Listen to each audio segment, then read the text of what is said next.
Hey everybody, it's Peter Green from Agile for All here, coming to you with your daily dose of Agile. Today is Tuesday, and on Tuesdays, it's Top of Mind Tuesday. I almost feel like I should be Irish when I say that. It's Top of Mind Tuesday. And that's the worst Irish accent you'll hear today, hopefully.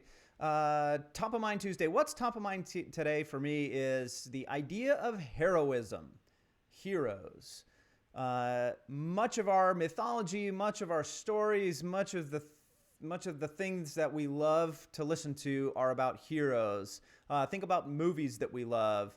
Great movies have heroes. In fact, most great movies follow a prescribed pattern called the hero's journey, where there's a hero that goes through a transformation and then helps transform others.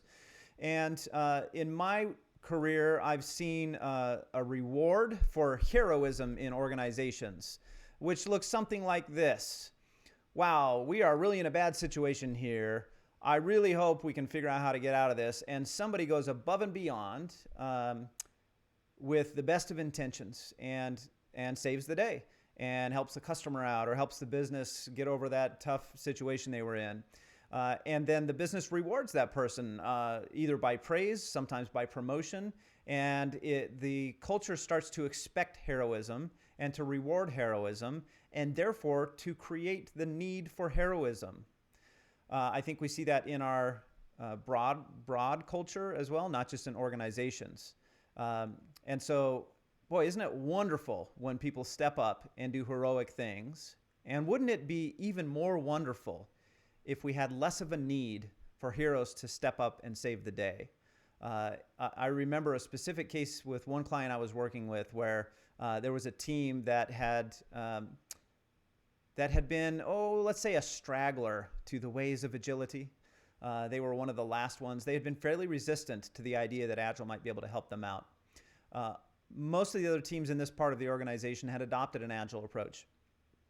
And this team was, or this part of the organization, excuse me, was a team that was delivering on the same date. They had a market window that mattered for them. And so they all delivered a big release on a regular cadence.